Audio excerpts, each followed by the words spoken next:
Who let this thing in here? 200 heads turned. Sir, I'm just cleaning the projector. Shut your mouth. Crane ripped the rag from her hand and threw it across the floor. You stink up this room every night. My students shouldn't have to breathe the same air as you. He turned to the crowd, grinned. Actually, stay. He pointed at the whiteboard, an equation no PhD candidate had cracked in 10 days. Let's have the cleaning lady solve this. My students need a good laugh.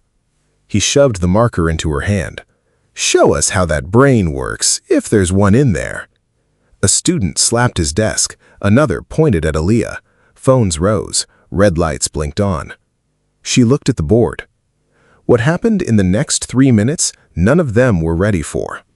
Have you ever watched someone get torn apart in front of a crowd and then watched them silence every single person in that room with nothing but a whiteboard marker? Because you're about to drop a comment and hit like, let me take you back to where this all began. Ashworth University sat on the edge of Boston, where the buildings were old and the money was older. The physics department lived on the 3rd floor of Whitfield Hall. Polished floors, locked offices, framed grant certificates behind glass. Everyone who walked those halls had earned their place, or believed they had. Aaliyah Freeman walked those halls too, every night with a mop and a supply cart. She was 32. She'd been cleaning Whitfield Hall for 7 years. Before that, she'd cleaned office towers downtown. Before that, a nursing home outside Springfield.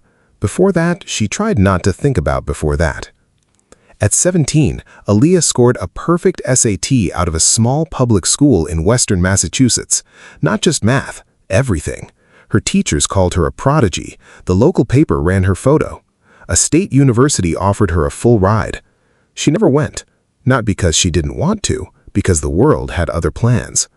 Her mother got sick the spring before senior year, ovarian cancer, stage 3. Her father left 3 weeks after the diagnosis, packed a bag, walked out the door, never came back. Aaliyah was 17 with a dying mother and an 8-year-old sister who still needed someone to braid her hair before school. So Aaliyah dropped out. She took 2 jobs. She held her mother's hand through chemo until there was no hand left to hold. Then she packed up her sister and moved to Boston, because someone told her the pay was better out east. 15 years.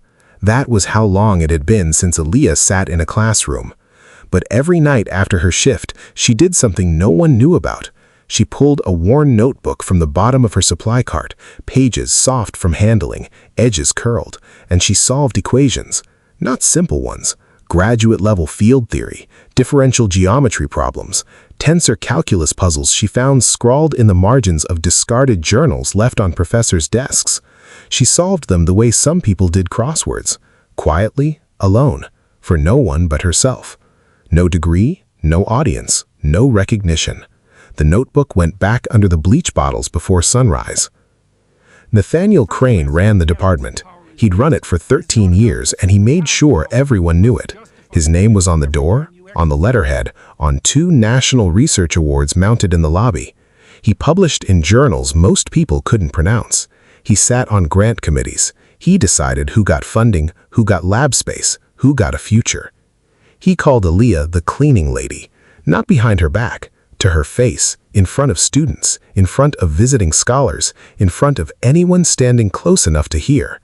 He once told a room of freshmen that if they failed his midterm, they'd end up pushing a cart like her. No one corrected him. No one ever did. And Aaliyah never responded. She just kept mopping. There was one person who watched. Dr. Miriam Hale had been the chair of the department before Crane. She was 65 now, retired from teaching but still holding a title, honorary advisor. She came to campus 3 evenings a week, mostly to sit in the back of seminars and say nothing. One night, 2 months ago, Hale stayed late. She'd forgotten her reading glasses in Lecture Hall B. When she came back for them, the lights were off, but someone was writing on the whiteboard. It was Aaliyah, alone in the dark hall, marker in hand, filling the board edge to edge with a proof. Hale recognized a variation of a problem from her own doctoral thesis nearly 40 decades ago. Aaliyah didn't see her. Hale stood in the doorway 6 minutes, then left. She said nothing to anyone, but she started coming back to campus more often after that. Now a new problem sat on the board in Lecture Hall B. A coupled field equation Crane had assigned to his best graduate students 10 days ago.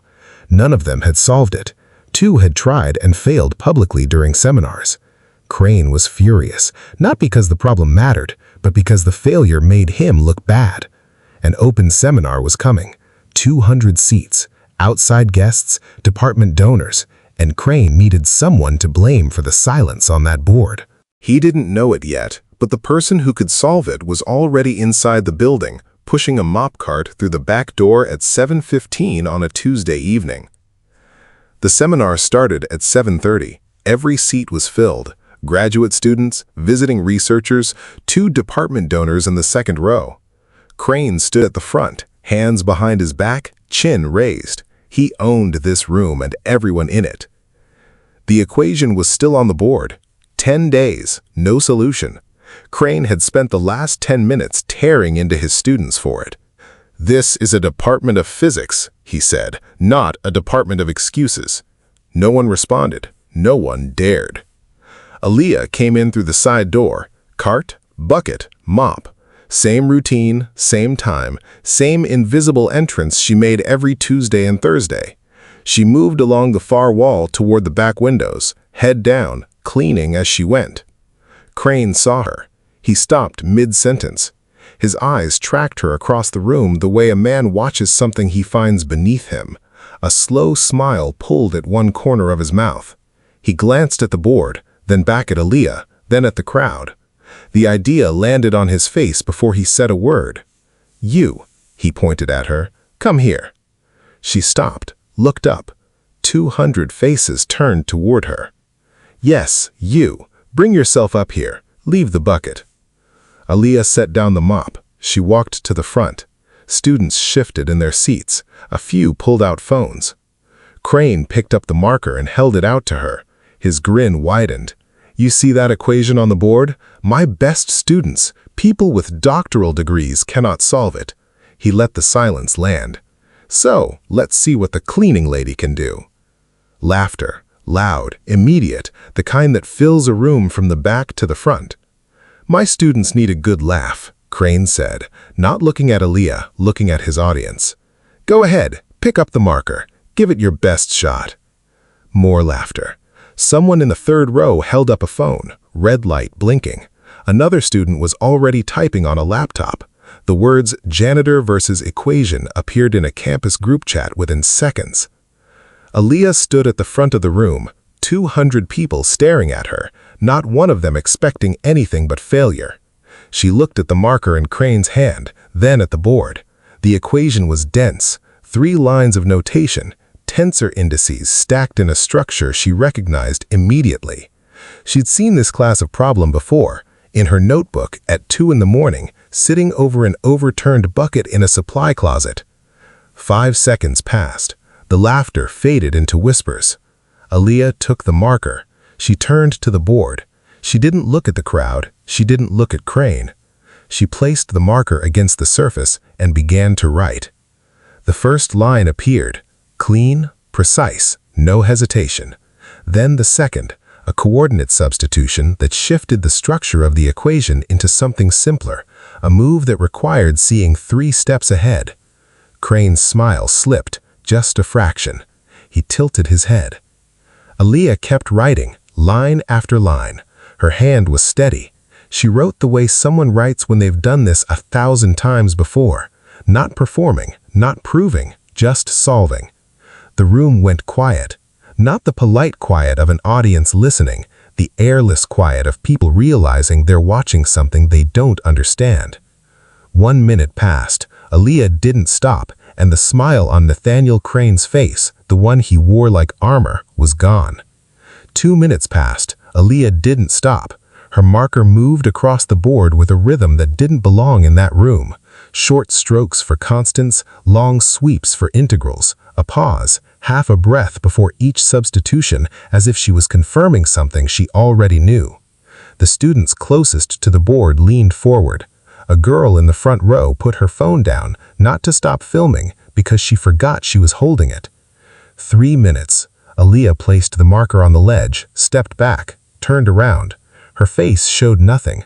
No pride, no triumph, just the calm expression of a woman who had done something ordinary, at least to her. The board behind her was full, every line precise, every step connected to the last like links in a chain that couldn't be broken. Nobody moved. Nobody spoke. The only motion in the room was a thin curl of marker fumes drifting up from the tray. A professor in the fourth row, Dr. Raymond Okonkwo, visiting from the University of Michigan, stood up. He walked to the board, adjusted his glasses, ran his finger along the first substitution, then the second, then the third. He turned to the room. "It's correct." 2 words. They landed like a brick through glass. Crane was still standing at the side of the stage. His arms were crossed. His jaw was tight. He hadn't moved since the second minute when Aaliyah's marker started doing things his best students couldn't. "That's impossible," Crane said. His voice was flat. "She saw the answer somewhere, copied it. Anyone can memorize a proof." Dr. Okonkwo shook his head. "This is not the standard approach. She used a lateral substitution in step 4 I've never seen applied to this class of equation. This is original work." The room shifted. Chairs creaked. Whispers moved through the rows like wind through dry grass. A teaching assistant in the 5th row opened his laptop and started cross-referencing the steps. His hands were shaking. Crane could feel the room slipping. The quiet had turned against him. Every second of silence was a second people spent thinking something he didn't want them to think. He stepped forward. His face had gone from white to red. "Then give her another one, right now. A problem she's never seen. No preparation, no tricks." He grabbed a marker, turned to the board, erased Aaliyah's solution, all of it with 3 wide sweeps of his sleeve. Then he wrote a new equation, longer, more layered, a boundary value problem wrapped inside a coupled tensor system. He capped the marker, stepped aside, pointed at the board with 2 fingers, the way you point at something you expect to fail. "Go ahead, impress us again." The sarcasm was thick, but underneath it, something else, something Crane would never admit: worry. Aaliyah didn't respond to him. She didn't look at him. She picked up the marker. This time she paused, tilted her head to the right, eyes narrowing. She studied the equation the way a locksmith studies a lock, not with doubt, but with patience. She tapped the marker once against the ledge, a habit, not hesitation, and began. The approach was different this time. She started from the boundary conditions, working backward, the mathematical equivalent of solving a maze from the exit. Unconventional, risky, a method that required seeing the entire structure of the problem at once, every branch, every dead end, every hidden passage, before writing a single symbol. Most people in that room would not have attempted it. The ones who understood what she was doing held their breath. 4 minutes passed. The room did not breathe. Aaliyah finished, set the marker down, stepped back. Dr. Okonkwo didn't wait this time. He was already at the board before she turned around. He checked each step, paused at the 3rd line, leaned closer, then straightened up. "Correct and elegant." The word hung in the air. Elegant, a word reserved for published theorems and tenured research, not for a woman in a gray-blue uniform with bleach stains on her sleeves. But there it was. Something changed in the room then. It wasn't loud, it wasn't dramatic, but every person sitting in those chairs felt the floor shift beneath them. Students who had been filming stopped. They lowered their phones. A few started writing in their notebooks, not mocking tweets, not jokes for group chats, but actual notes, copying her method, her steps, her logic. In the back row, a woman with gray hair and sharp eyes allowed herself a small smile. Miriam Hale had waited 2 months for this moment. She was in no rush.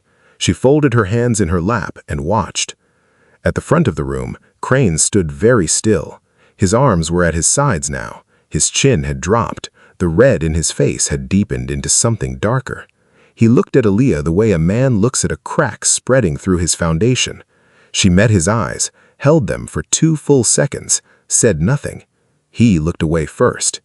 Then Aaliyah bent down, picked up her mop, and walked back toward her cart. She placed it in the bucket, gripped the handle, resumed cleaning as if the last 10 minutes had never happened. As she passed the third row, a student whispered to the one beside him, "Who is she?" The one beside him shook his head slowly. "I have no idea." Nobody had an answer. A cleaning lady had just done what their entire department could not, twice, and then gone back to mopping as if nothing had happened. But Crane did, and the look on his face said he was already planning what came next. The equation on the board was solved, but the problem between them? That was just beginning. By Wednesday morning, the video was everywhere. Not on the news, not on any official channel, on group chats, campus forums, a private thread in the graduate physics community that wasn't private anymore. Someone had recorded the entire thing, both equations, both solves. The look on Crane's face when the visiting professor said, "Elegant." The clip had no title. People just called it the janitor video. Within 48 hours, 600,000 views. Comments piling up faster than anyone could read them. Half of them asking the same question the student in the third row had asked. Who is she? Aaliyah didn't know about the video. She didn't have social media. She showed up for her shift on Wednesday night the same way she always did. Cart, mop bucket, headphones that weren't plugged into anything because they helped people leave her alone. But Nathaniel Crane knew about the video. He knew about every single view. He sat in his office Thursday morning with the door closed and the blinds down. He'd spent 13 years building his reputation in this department. Published papers, national awards, federal grants with his name on them. He'd trained doctoral students who now held positions at 3 different universities. He was the department. And now the most watched video coming out of his department was a cleaning woman making his best students look like children. The humiliation wasn't something Crane could swallow. It sat in his throat like a bone. He wasn't the kind of man who lost. He was the kind of man who changed the rules until losing became impossible. He made a phone call Thursday afternoon, then 2 more on Friday. By Monday, everything was arranged. The Great Lakes Physics Invitational. 8 universities, held once a year at a rotating campus. This year, Ashworth. Graduate-level competition, 3 rounds, timed, public, judged by a 5-member panel drawn from departments across the region. Walked into the staff lounge where Aaliyah was refilling her supply cart. He didn't sit down. He stood over her, close enough that she had to look up. "You think you're smart?" he said. "You think that little stunt in my seminar made you something?" Aaliyah said nothing. Her hands didn't stop. Her eyes didn't rise. "Here's what's going to happen." Crane placed a printed sheet on top of her cart. "The Great Lakes Physics Invitational. 3 weeks from now, you are going to compete." Aaliyah looked at the paper, then at him. "If you lose, and you will, you are done here, fired. I'll make sure no building on this campus hires you again." His voice was quiet, controlled, the voice of a man who believed he was being generous by offering a warning. "And if I win?" Aaliyah asked. It was the first full sentence she had spoken to him in 7 years. Crane blinked, just once, then he straightened his tie. "If you win, I will apologize in front of the entire department, on record." He said it the way someone offers a bet they have already decided they cannot lose. Aaliyah looked at him for a long moment. She thought about her sister, about rent, about the fact that this job, this invisible, thankless job, was the only thing standing between her family and nothing.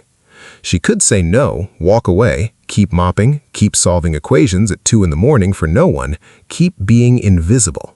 But Aaliyah Freeman had been invisible for 15 years, and for the first time someone was standing in front of her, daring her to be seen.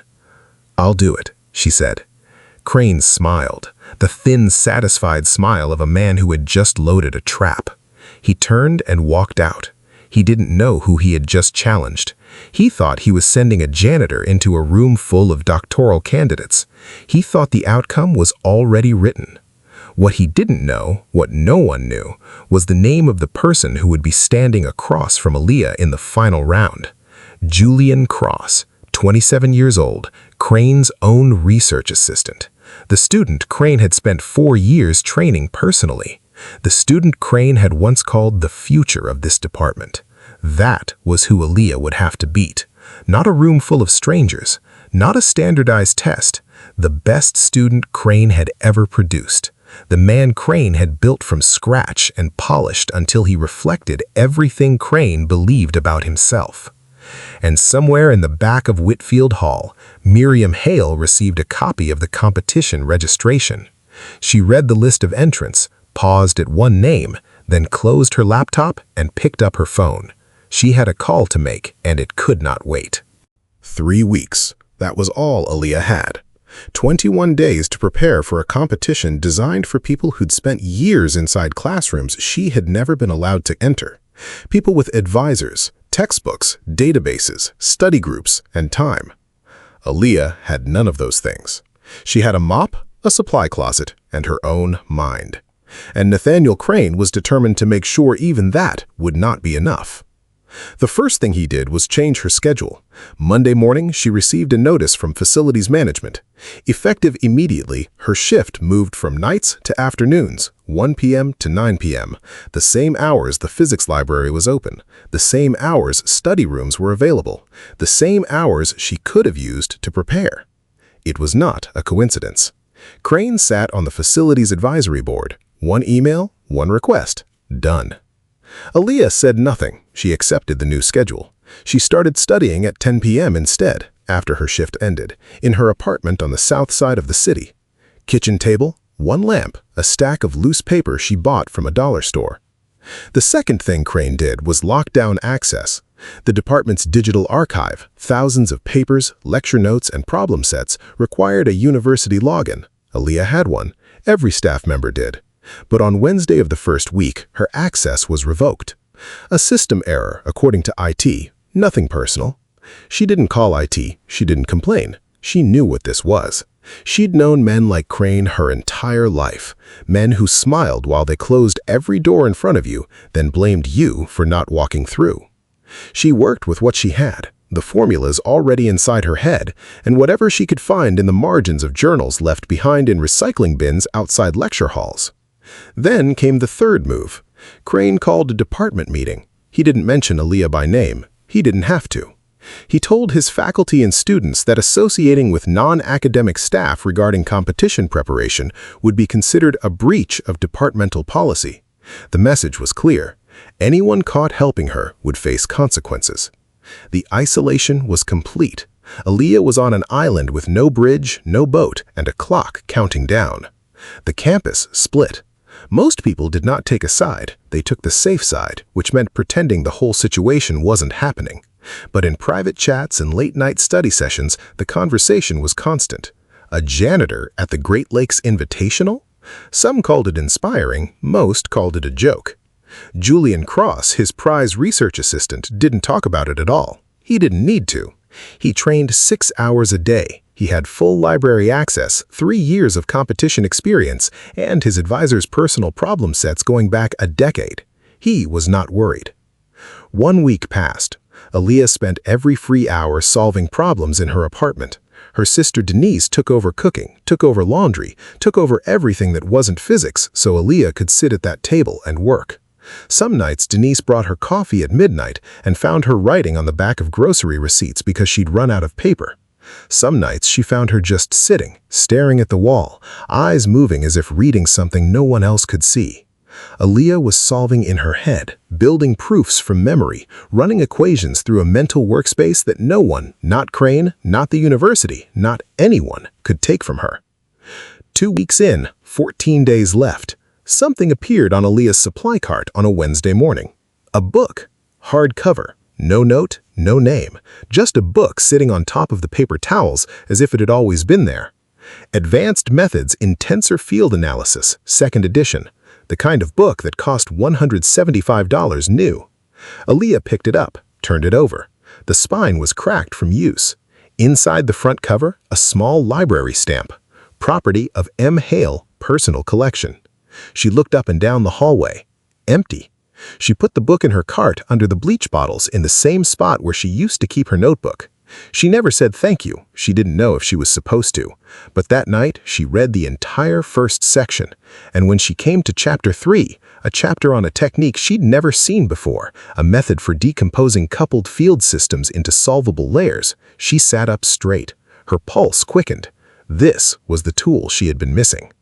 3 days before the competition, Crane's final move arrived. A colleague from the cleaning staff, a man named Derek who worked the East Wing, told Crane that Aaliyah kept a notebook hidden in her locker, a small spiral-bound thing filled with equations. By Thursday afternoon, Aaliyah's locker had been opened. The notebook was gone, confiscated as an unauthorized personal item stored in university property. The notice was printed on department letterhead. Crane's name was not on it, but Aaliyah knew. 15 years of problems, solutions she had worked out in the dark, in closets, on buses, during lunch breaks. Gone. She sat on the floor of the supply room, back against the wall, eyes closed. 15 years of work, thousands of hours in supply closets and kitchen tables and the backs of buses, all of it reduced to an empty locker and a printed notice. For the first time since this started, her hands were empty, and so was the space behind her ribs. Then she reached down, loosened the insole of her left shoe, and pulled out 3 folded pages. She had started keeping backups after Crane changed her schedule. Not everything, but enough. The key identities, the substitution tricks, the patterns she'd found that weren't in any textbook. She unfolded the pages on the floor, smoothed them with her palm, and started again. The next day, Miriam Hale found Aaliyah in the east stairwell during a break. It was the first time they had ever spoken directly. Hale didn't sit down. She stood 1 step above Aaliyah and looked down at her. Not the way Crane looked down, but the way a doctor looks at someone about to go into surgery. "The competition is the day after tomorrow," Hale said. "I know." Hale paused. "The numbers don't care who's holding the marker." Aaliyah looked up at her. Something moved behind her eyes. Not tears, not anger, something quieter. Recognition, maybe. The feeling of being seen by someone who understood. Hale turned and walked back up the stairs. Her footsteps faded. Aaliyah folded the 3 pages and slid them back into her shoe. Across campus, in the faculty lounge, the Great Lakes Invitational bracket was posted on the corkboard. 16 competitors, 8 schools. Aaliyah's name was at the bottom of the list, handwritten in blue pen where it had been added last. Next to every other name was a university affiliation. Next to Aaliyah's, someone had written custodial staff. And above the bracket, Crane had pinned a note, "May the best mind win." He meant it as a joke. It would not be funny for long. 4 days before the competition, Aaliyah could not sleep. She lay in bed staring at the ceiling. Denise was asleep in the next room. The apartment was quiet, but Aaliyah's mind was not. She'd spent the last 3 hours going through everything she could remember about competitive physics at this level. Problem types, time structures, common traps set by competition designers. And one thing kept pulling her attention. The published work of Nathaniel Crane. Not because she admired it, because something was wrong with it. She'd first noticed it a week ago. Crane's most famous paper, the one that earned him the Hargrove Prize, the one that secured his appointment as department chair, contained a proof in Section 4 that did not hold. The conclusion was correct, the final result checked out, but the path Crane used to get there had a gap, a logical step that skipped over a condition it needed to address. It was not a typo, it was not shorthand, it was a hole. The kind of hole a peer reviewer might miss if they were moving fast, but the kind of hole a physicist who had spent 15 years solving problems in silence would not. Aaliyah had checked it 3 times, once on paper, once in her head, once by constructing a counterexample that broke the proof at exactly the point she suspected. The proof was wrong, which meant one of 2 things. Either Crane made a fundamental error that no one in nearly 2 decades had caught, which is possible but unlikely for a man of his reputation, or the proof was not entirely his own, borrowed, adapted, taken from somewhere and dressed in his notation, close enough to pass, original enough to claim. Aaliyah didn't know which one it was. She didn't care. What she knew was this: the man who had called her the cleaning lady, who had humiliated her in front of 200 people, who had threatened her job, locked her out of every resource, confiscated her notebooks, and turned his entire department against her. That man was standing on a foundation with a crack running through it. She didn't tell anyone.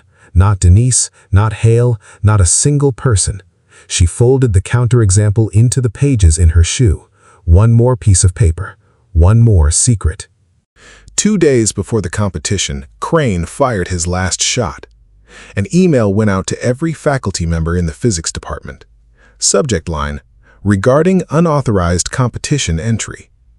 The body was 3 paragraphs long: polite, professional, devastating. Crane wrote that a member of the custodial staff had registered for the Great Lakes Invitational without departmental authorization.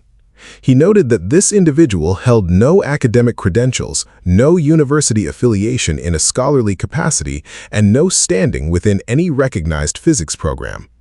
He recommended the registration be voided immediately. He CC'd the competition's organizing committee, he CC'd the dean, he CC'd the provost. By noon, the thread had 32 replies. Most of them agreed with Crane. One called the situation an embarrassment. Another used the word circus. The campus forum lit up by the afternoon. A thread titled "Should Janitors Compete in Academic Events" had 140 comments in 3 hours. Most were not kind. Some were cruel. This is what happens when you let people in who don't belong. She solved 2 problems? Cool. I can make a free throw. Doesn't mean I'm in the NBA. Has anyone actually verified she didn't cheat? Aaliyah found out about the email at 4 p.m. She was emptying a trash can on the 2nd floor when a graduate student walked past, phone in hand, and laughed. Not at something on the screen, at her. She went to the supply room, closed the door, sat on the overturned bucket, and stared at her shoes. For the first time, she felt the full weight of what she was trying to do. She was a 32-year-old cleaning woman with no degree, no advisor, no resources, and no support, trying to walk into a room full of doctoral candidates and prove she belonged. Every system built to keep people like her out was working exactly as designed. She picked up her phone, scrolled to Denise's number. Her thumb hovered over the call button. She wanted to say, "I can't do this." She wanted to say, "I'm done." She wanted to say, "They were right. I don't belong." But she didn't call, because she knew that if she heard her sister's voice right now, soft and worried and full of hope, she would break. And if she broke, she would not get back up. Not this time. The door opened. Miriam Hale stood in the doorway. She held a manila envelope. Her face was calm, the kind of calm that comes from having made a decision you cannot take back. "Stand up," Hale said. Aaliyah looked at her, didn't move. Hale stepped inside and placed the envelope next to the cleaning supplies. "Open it." Inside was a single page, a formal letter on Ashworth University letterhead addressed to the Great Lakes Invitational Organizing Committee. It confirmed Aaliyah Freeman's eligibility to compete under the sponsorship of the Department of Physics, approved and signed by the honorary academic advisor. Miriam Hale's signature was at the bottom, bold, unhesitating. "I signed it this morning. Hand-delivered it to the committee chair an hour ago. It's done. You're in." Aaliyah held the letter, her fingers pressed into the paper until the edges curled. "Why?" she asked. The word came out rough, like it had been sitting in her chest for years. Hale looked at her for a long time, then said, "Because I watched you solve a problem in the dark that half my department cannot solve in the light, and I'm too old to keep pretending I didn't see it." She turned and walked out, left the door open behind her. Aaliyah sat in the supply room another 10 minutes. She did not cry. She did not smile. She just held the letter against her chest and breathed. Then she stood up, reached into her left shoe, pulled out the folded pages, spread them on the shelf next to the bleach and the paper towels, and went back to work. Not on floors, on equations. The Great Lakes Invitational was held in Ashworth's Grand Lecture Hall, a room built for 500, and every seat was taken. 16 desks on stage, a digital timer above the whiteboard, 5 judges from 5 universities, and in the audience, something new this year, reporters. 2 local outlets and a national science blog, all here because of a video of a janitor solving equations. Aaliyah walked in through the side entrance. She wore what she always wore. No briefcase, no laptop, no folder of notes. Just herself and whatever was inside her head. The room noticed. A murmur moved through the crowd like a wave pulling back before it hits. Phones appeared. People nudged each other. A camera flash went off in the 4th row. 500 people watching a cleaning woman walk to a competition desk, and not one of them knew what was about to happen. At the VIP table, Crane sat with his arms crossed and a glass of water he hadn't touched. Next to him, Julian Cross, calm, composed, ready. Round 1. 16 competitors, 30 minutes, 3 problems of increasing difficulty. The timer started. Aaliyah picked up her pencil, read the first problem, and began writing. No hesitation, no erasing. When she finished the first, she turned the page and started the second without pausing. Around her, competitors were hunched over their desks, some scribbling fast. One had already stopped, head in his hands. Aaliyah finished all 3 with 11 minutes remaining. She set her pencil down, folded her hands, and waited. No one else had finished. Results: Aaliyah Freeman, perfect score, fastest time by 6 minutes. Julian Cross, second. Crane's jaw tightened. Round 2. 8 competitors, 45 minutes, 4 problems, harder. The kind that separated people who knew physics from people who felt it. Aaliyah finished with 8 minutes left. Her expression had not changed once since the competition began. She did not perform, she simply solved. Top 4. Aaliyah Freeman, Julian Cross, Priya Nair from Northwestern, Warren Briggs from Iowa.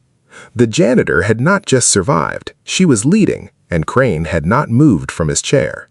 His face was the color of old cement. His hands gripped the armrests. Semifinals. Head-to-head, 1 problem, 15 minutes. First correct answer advances. Aaliyah's opponent was Briggs. He had 3 published papers and 6 years of competition experience. He lasted 9 minutes. Aaliyah finished in 7. Briggs stood up, walked over, and shook her hand. "That was beautiful," he said. He meant it. Julian Cross defeated Nair in 12 minutes. Clean, efficient. The final, Aaliyah Freeman versus Julian Cross. The hall fell silent. Every phone was raised. People stood along the back wall. Crane sat forward for the first time all day, hands clasped, knuckles white. The problem appeared on the projector. Long, multi-layered, a coupled system of nonlinear field equations with boundary conditions that folded back on themselves. The kind of problem most working physicists would ask for a week to solve. They had 15 minutes. Julian started fast, quick, confident strokes. He had trained for this, built for this. Every hour of coaching, every private session with Crane, every advantage the system could offer, it was all here, pouring onto the page. Aaliyah started slower. She read the problem twice, tilted her head, tapped the eraser against the disk once, twice, then began. Her approach was different. Where Julian attacked directly, breaking the system into components, Aaliyah stepped back. She looked at the structure underneath, the hidden symmetry, the pattern that connected the pieces in a way that was not obvious until you stopped forcing the answer and started listening to the question. 10 minutes. Julian hit a wall. The direct approach had led him into a dead end at step 4. His handwriting shrank. He was backtracking. He glanced at Aaliyah's desk. She was still writing, steady, unhurried, clean lines filling the page from top to bottom. He looked over his shoulder at Crane. Crane gave no sign. He sat still as stone. 12 minutes. Aaliyah set her pencil down, folded her hands, looked at the judges. The head judge walked to her desk, picked up the paper, read the first line, the second, the third, stopped, read the fourth line again, adjusted his glasses, turned to the other judges. 30 seconds. Then he stepped to the microphone. The solution is correct and complete. The hall erupted, 500 people on their feet, applause that filled the room from floor to ceiling, strangers grabbing each other's arms, students who had bet against her standing with their mouths open. A woman in the third row was crying. She did not know why, she just was. Julian set his pencil down, paper unfinished. He stood up, walked to Aaliyah, extended his hand. "Congratulations." His voice was steady. Whatever he felt, he kept it behind his eyes. Aaliyah shook his hand, said nothing. Her face gave nothing away. Then came the moment no one expected. The head judge returned to the microphone. "The winner may address the audience if she wishes."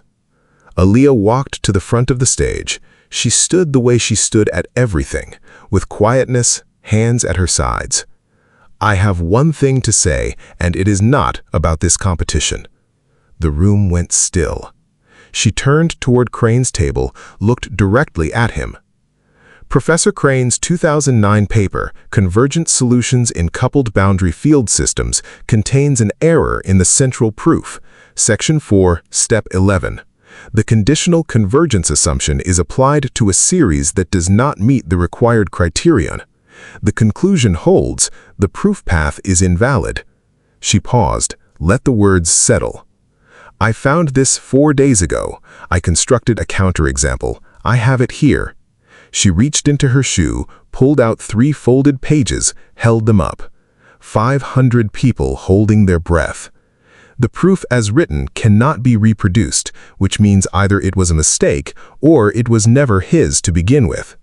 She set the pages on the judge's table, stepped back, returned to her desk, sat down, folded her hands, as if she had just turned in homework. Nathaniel Crane was standing, his chair pushed back, his mouth open. His face had gone from red to white to something beyond color. A man watching his life's work unravel in real time in front of everyone who had ever respected him. He did not speak. He could not. The room did not applaud. The room did not move. The only motion was Miriam Hale in the 6th row, slowly rising to her feet. Hale did not rush. She walked to the stage the way she did everything, with the patience of someone who had waited a long time for this moment and had no intention of wasting it. She stepped to the microphone. The room was still frozen. "My name is Miriam Hale, former chair of the Department of Physics at Ashworth University. I have something to add to what Miss Freeman just said." She turned to the judge's table, picked up Aaliyah's 3 folded pages, unfolded them slowly. "I have known about the flaw in Professor Crane's 2009 paper for 7 years. I identified it myself. I raised it privately with the department. I was told in writing to let it go." A ripple went through the audience. Chairs shifted. Someone in the press section started typing. "I did not have the proof Miss Freeman has. I had suspicion. She has certainty." Hale held up the pages. "These 3 pages contain a counterexample that invalidates the core proof of the most cited paper in our department's history, a paper that earned the Hargrove Prize, a paper that made a career." She paused, looked at Crane. "The original proof belongs to Dr. Joseph Mwangi, a visiting scholar from Kenya who worked at Ashworth in 2007. He died in 2011. His unpublished notes were archived in the university's restricted collection. Professor Crane had sole access to that archive for 6 years." The room did not breathe. "I submitted a formal request for investigation to the American Physical Society this morning," Hale said, "before the competition began, regardless of today's outcome." She set the pages back on the judge's table, folded her hands. Crane was standing behind his chair now, fingers gripping the back of it. His mouth opened, closed, opened again. No words came. The head judge leaned to the microphone. "Professor Crane, do you wish to respond?" Silence. 5 seconds. 10. Crane let go of the chair, straightened his jacket, turned and walked toward the exit. No one followed him. No one called out. 500 people watched him cross the hall, push through the double doors, and disappear into the corridor. The doors swung shut behind him. That was the last time Nathaniel Crane was seen at Ashworth University. 2 weeks later, Ashworth University made an announcement. Aaliyah Freeman was offered a full research scholarship, tuition, stipend, and a private study in the physics building. The oldest first-year graduate student in the department's history, the first person to walk into that program from a supply closet instead of a classroom. She accepted. On her first day, she walked through the front door of Whitfield Hall. Not the side entrance, not the service corridor, the front door. But she still had the pencil behind her ear. Denise sat in the first row. She did not take notes. She did not need to. She just watched her older sister stand at the front of a room where for the first time in either of their lives, no one was laughing. Miriam Hale was there too. She shook Aaliyah's hand at the end and said 2 words, "Welcome home." The investigation into Nathaniel Crane moved fast. The American Physical Society confirmed the proof matched Dr. Joseph Mwangi's unpublished notes with 92% overlap. Crane was stripped of the Hargroves Prize, his tenure was revoked, 2 of his published papers were flagged for further review. He never apologized.